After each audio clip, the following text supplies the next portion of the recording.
Hey there, my name is John Stevenson. Welcome to the Guaranteed Retirement Guy Show.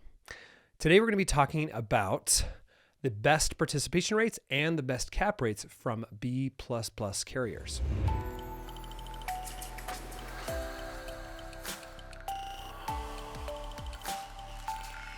So I had one of my viewers reach out to me and they were asking, hey, John, you talk about all these participation rates from these A-rated carriers. What about the B++? Aren't they good too? Can you show us some of those rates as well? And the answer is yes, they are good. And yes, the rates are pretty decent on those as well. So I have talked about those in the past, but for this video, I'm going to dive into those a little bit deeper because a lot of times people feel like, hey, if I get a B++, I'm taking on a little bit more risk, which means I should have a little bit more growth. And that is sometimes the case, not always. It just depends. But the carriers that I'm going to be showing you today, one of them I really like as far as their renewal rates, and I'll tell you why. But I want to share my screen and kind of go through this with you so you can kind of see what to expect when you're looking at some B++ carriers and you're looking for a lot of index growth and you want to be able to have market protection as well. And so let's dive into that.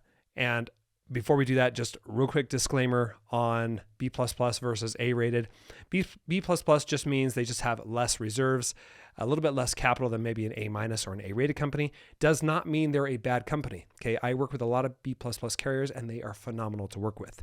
And a lot of times you get higher customer service because they are growing. And when they're growing and they're looking for more business and they're eventually their ratings usually do increase, then obviously they're able to get higher ratings and more business because of that. But don't feel like you have to shy away because they are just a B++ rating, okay? Because that is, yes, that is a rating. And yes, they are seen as a little bit higher risk just because they have less reserves. But at the same time, you still have a lot of safety involved as well, okay? So let's dive into that. And I'm going to share my screen and we can kind of go through this together. All right, so what I did is I just put in $500,000. This person's in Colorado. This is lifetime income. We're not going to talk about that. Obviously, you can get annual income from $500,000, but we're going to talk about the actual participation rates. And I'm going to start with EquiTrust first, okay? Actually, you know what? Let me start with Nassau because they're a great carrier too. They're older than EquiTrust. All right, so let's look at some of their indexes here. So they have a lot of different indexes. You'll notice a lot of these have been around for a while. And then there are some new ones, of course, that they try out at the same time. So just be aware when you try new indexes with indexed annuities, you're typically the guinea pig, okay? So just bear that in mind. And a lot of times when I'm looking at these and I'm making recommendations, I'm definitely recommending indexes like the NASDAQ, S&P 500, PIMCO, very well-known indexes that have been around for a long time. All right, so looking at this one, I'm going to let me just pull up the S&P 500 because there's so many indexes to look at. This is obviously one of my favorite, and it's a favorite of many because you can earn a lot and you can get a decent participation rate as well. Some of these have fees, some of them do not, okay? So Nassau, you can see some of them give you a bonus. Now, keep in mind, if you get a 21% bonus, I mean, $100,000, you're going to get $21,000 deposited in that account. That is true. But a lot of times when you get a premium bonus, you're going to have your future returns throttled because they've already given you most of your growth up front. Okay, they're giving you 21%, right? That's pretty decent growth. So because of that, they're not going to let you share in a high cap or a high participation rate, typically. Okay, they might do it in the first year, but a lot of times they will lower it after that. Okay, so, and I'll show you ones that are known to not lower it and the reason why I would kind of recommend those over a premium bonus. But sometimes, like if you're in a bad product and you're like, I want out of this, then you have to have a premium bonus. There is no way out. And unless, of course, you have no surrender charges, then of course you can get out. But if you have surrender charges and you want to replace it, then you need to look at a product with a premium bonus. All right, so I'm going to go up here. Let's just see here. All right, so on the top here, S&P 500 enhanced participation rate, 66%. So they're giving you some options, and they're charging you a fee for it. So if I go down here and say, well, what if I don't want a fee? Do they even give you that? I don't know if they do. Let's open this up and let's just kind of explore this together. Because this changes all the time. When I'm looking at these indexes, I'm monitoring over 4,000 indexes, okay? So they change all the time. Participation rates change, cap rates change because the cost of the options change. All right, so we'll look at this. Now this one, let's see, allocation, 1%, 2% max, participation 66% in the S&P 500, meaning if the S&P does 10%, you're going to get 6.6%, right? I don't typically like fees though. If I can get as much growth out of it without a fee, I'll do it. All right, so let's see here. Well, let's see. Yeah, because the thing is, if you pay a fee and you have a down year, you don't make anything. You don't lose anything due to the market, but you're still going to be charged that fee. All right, so here's one at 10%. So if you're looking forward to a market where you think that the returns are not going to be as high as the last 10 years, or maybe the last couple of decades, then a cap is usually going to make you more. Because if you get a participation rate of 50%, 50% of 30% growth in 1 year is 15%, pretty good. But if you have a 12 or 13% a year average growth, and you don't have a lot of big years, then that's not going to work out very well because you're only making like 6%, right? That's not great if the market does 12% and you get 6% because you're getting 50% participation rate. So in that instance, a 10% cap would be better because, of course, you're going to earn 10%, right? They're going to cap your earnings at 10% and they're going to pocket the other 2, right? So that's why I like caps for so-so years. So a lot of times what you could do is you could put some money into a participation rate and then some money into a cap and just kind of mix it up because obviously we don't know what's going to happen in the future. All right, so but still, Nassau's giving you some pretty good, even if you go up to the top participation rate here. I mean, 47% they'll give you of NASDAQ or 66% of the S&P 500. This just reflects the cost of their options and they're charging you for it. So the downside is if you have a down year, you don't make anything, you still pay the fee. But if you have an up year, you're making more than maybe some non-fee options that are paying, they're giving you like 55%, right? I've talked about that in other videos where sometimes Delaware or Lincoln will get you up to those participation rates but not always, just depends on the state and as well as how much money you're looking to put into it or how long you want it to, it depends on like the surrender charge period. Sometimes it's a 5, 7, or 10. The longer you let it sit in there, the longer you commit the money, the higher the participation rate they'll give you. Okay, so let's go down here. So 10% is the highest cap. And then they got variations of the 2-year. They got a fixed account of 4.5. So that's not bad. Absolutely not bad. So let's just look at the S&P 500. If you did pay the fee, okay? So when you do pay a fee, you're helping cover the cost of those options, okay? And they reward you with a higher participation rate. So let's see what this average growth rate could look like. All right. And obviously this is showing with withdrawals as well, but yeah. So it's showing you if you take $20,000 a year in withdrawals and you get, the average return over the last 10 years. And you can see here's the years where the market's down. You don't lose anything due to the market performance, but you still lose that fee. But over time, it grows pretty nicely. You look and say, wow, that's really good. I can take income out and I can get this growth. Now, here's the thing you got to realize with these values is they are hypothetical. If the market goes down for a few years, you're not going to be very happy. You're paying this fee. You're not going to be happy with it. It'd be better going off with something with no fee. And so if I go over there, let's take a look at that. So if we went with a 10% cap. Hold on. Let me go back at it. I want to reallocate this. Okay. And then we're going to go from this to EquiTrust because I want to show you some stark differences on these. Okay. So we'll look at this and we'll say, let's see, we're going to take it out of the fee based. We're going to go to just the cap. Okay. Keep in mind with caps and participation rates, they are only guaranteed for that period. Okay, so if you're doing a point-to-point, 1 year point-to-point, it's guaranteed for that year. And then at the end of the year, they will update their caps and participation rates depending on what the cost of those options are that year. So just keep that in mind. So sometimes you get into something and they give you a high participation rate, high cap rate, and a high bonus, right? You get all this together and you're like, wow, this is so great. Because I've had a lot of people reach out to me and they have these annuity contracts that they buy and they have this premium bonus and then they have this high growth rate in the first year. But then after that, it just peters out. It averages like 2 or 3% and they're frustrated.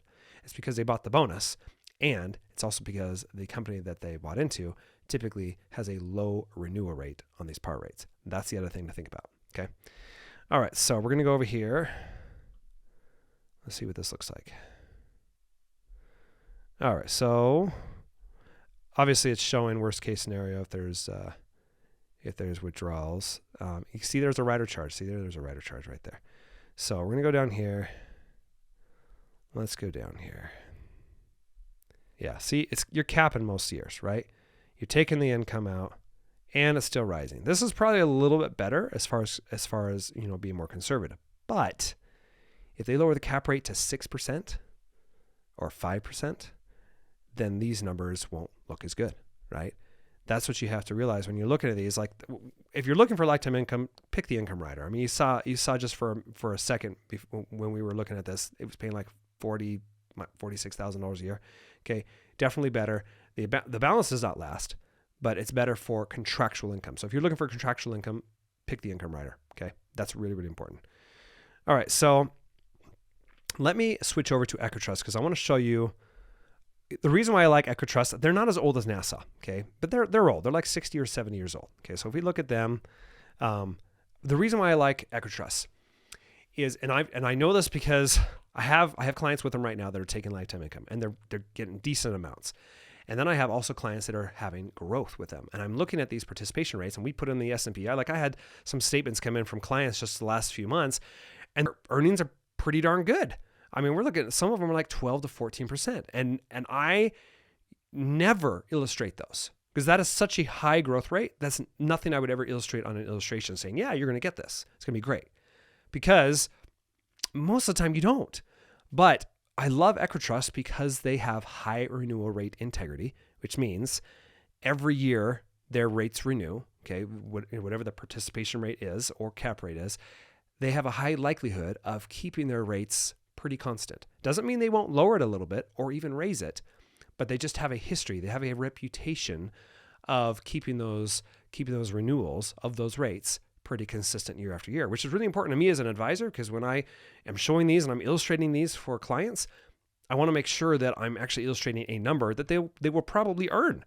Otherwise, if I'm doing these huge numbers, which a lot of guys will do, and they'll show, oh yeah, you're getting 200% par rate here, and you're going to make 20% or even 30% or even more, and they show all these indexes, and it looks great, but it's way too good to be true, and they never happen. And so when I'm showing these, I want to be conservative, but also show you some realistic returns. Anyways, I like EquiTrust because they have a high renewal rate integrity. They have a high renewal rate integrity, and they fight for your business, and they have so many good products. They have good income products, good growth products. They have good LTC products. They're just a great company to work with. Now, at some point, I think they will probably be an A-rated company. But right now, they're just younger and smaller than some of these other A-rated companies. Now, doesn't make them bad, just means their reserves are not the same as an A- or an A rated. And because they're in a B++, they're also allowed to invest into bonds and get higher yields versus maybe an A+ rated company that is being more conservative in the type of bonds that they invest in. Okay, so there's pros and cons. All right, so we're going to go in here, and I want to just pull up EquiTrust. All right. EquiTrust, we're looking at S&P 500 only. Participation rate 70% with a 1% account fee. So it's higher than Nassau. I do like that. Okay, they're still charging a fee though. So let's go down, see if there's any ones without a fee. Look at that. Participation rate 50%. That's zero fee. Okay, that's pretty good. So look at that and say, all right, 50%. There's a premium bonus. Look at that, premium bonus and a participation rate of 50%. But I would just caution and say, if you're going to do that, look at that. You're getting the premium bonus, but they're charging you an account fee to get 50%. You see, you're giving and taking. So they're giving you a little bit of a bonus, but they're taking something from you as a fee to get that same participation rate of 50%, right? So you look up here. Let's see, 50%, no fee. Okay. All right. So let's pull this up. We'll kind of just compare this. All right.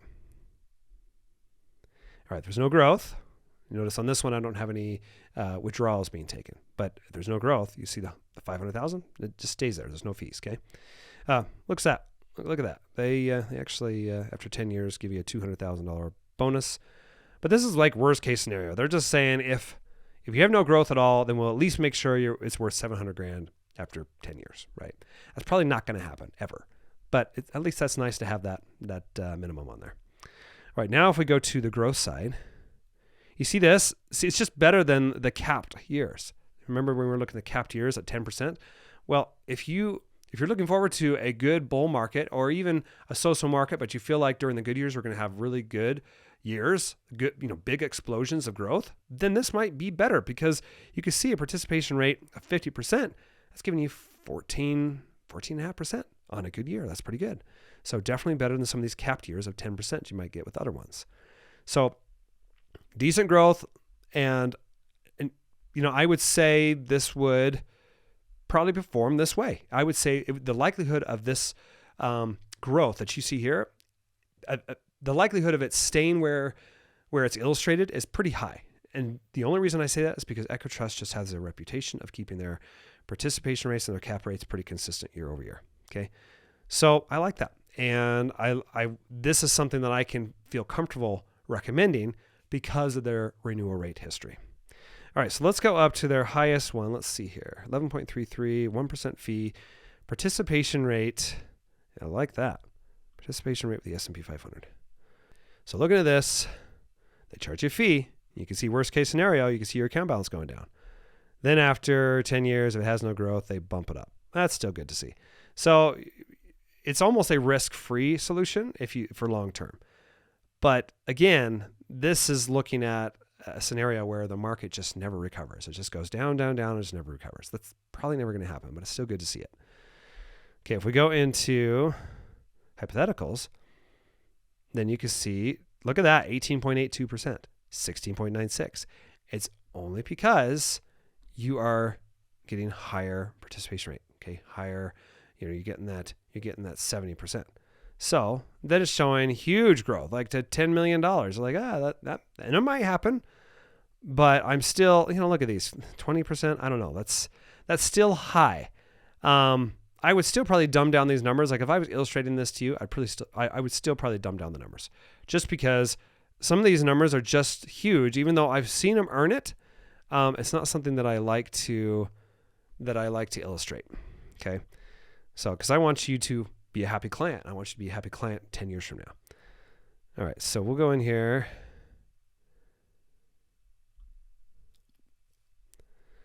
I want to look at allocations here with you. All right. So there's some different allocations. So the S&P Mark V, I would never recommend that just because that has underperformed the S&P 500 very badly. I would never put your money in there. Okay, this is a new one with the S&P 500. Okay, it's not the exact same as the S&P 500. It's an intraday. Okay, I don't know if I would recommend this. It's only had 2 years history. And then you've got the real index. Okay, these 69 years live. Okay, I like that. This is why the recommendation is into this fee base. But if you don't want something that's fee based, do a monthly sum cap or a 10% cap. Right? Again, very, very similar, almost identical to the Nassau. And the difference is it's with a company that has a high renewal rate history year after year. I do like that. So that's probably what I would put you in. Like if you were looking at just more balanced approach and you didn't want any fees, then I would probably put you into something like the S&P 500 monthly sum cap, and I'd spread it out into just the 1 year cap. And also I'd probably put you into the 1 year, a monthly average participation rate. So if we did something like that, I'd probably do this. I'd probably do like 30%, say 35 there. And then I'm going to erase this 100% here. So we don't want any fees. And their current fixed rate is 5.25. That's not bad either.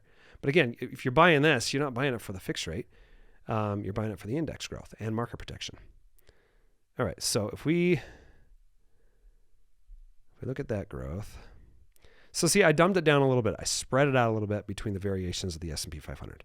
But you notice over time, the 500,000 doubles to more than doubles. In 9 years, it doubles to $1 million. Okay, if you let it sit for a long time, then it grows to 6 million. So I'm not illustrating the 10 million with the fee-based. So you could certainly be more aggressive. But the downside on the fee option is the fact that if the market drops, you're going to lose that 1%. Just because you're still going to pay the fee. You won't lose money in the market, but just to lose the fee. All right, so these are things to think about. I only went through just Nassau and EquiTrust. There are other B++ companies. The reason why I looked at both of these companies because they are among the oldest that I work with. and they are the ones that I would say that I probably trust the most when I'm looking at B++. Okay, there are other carriers that I like for other products. Okay, for MYGAs, EquiTrust actually has some pretty decent ones, but there are other carriers that are B++ that have decent MYGA products, and they also have indexed options, but they don't have a lot of history for the index allocations that they offer, and that's why I'm not talking about that today. So anyways, hope that is helpful. I appreciate you watching the video. If you are looking to purchase an annuity for yourself and you want growth, maybe through an index, then let's chat. We'll be able to talk for about 30 to 40 minutes, and you can ask me questions, and I'll show you everything that's available, and I'll make recommendations. If you're looking for contractual lifetime income and you want the highest available possible, okay, then you definitely want to look at the income rider calculator. Okay, that calculator typically will show you the highest payout. Sometimes the SPIA or the DIA calculator will show a higher payout, but most of the time they do not. So if you're much older and you're taking immediate income, then sometimes a SPIA contract will work better for that. But most of the time, the income rider just outperforms everything. They do have fees, but they still have high lifetime income, and you could buy one without a fee, but the income is just much lower. So typically, when people are looking for contractual guaranteed income, they're looking for the net income benefit to themselves. They're not really looking at the fee, because the fee just takes away from the death benefit. So in my opinion, if you're looking for highest income, that's what I would do. So anyways, happy to help. If you like the video, make sure you like, subscribe, share, comment below. I apologize this was a little long, but there was just a lot to talk about, and I wanted to really dive into this a little bit deeper for you. So I hope this video was helpful. I really appreciate you watching, and we'll see you next time.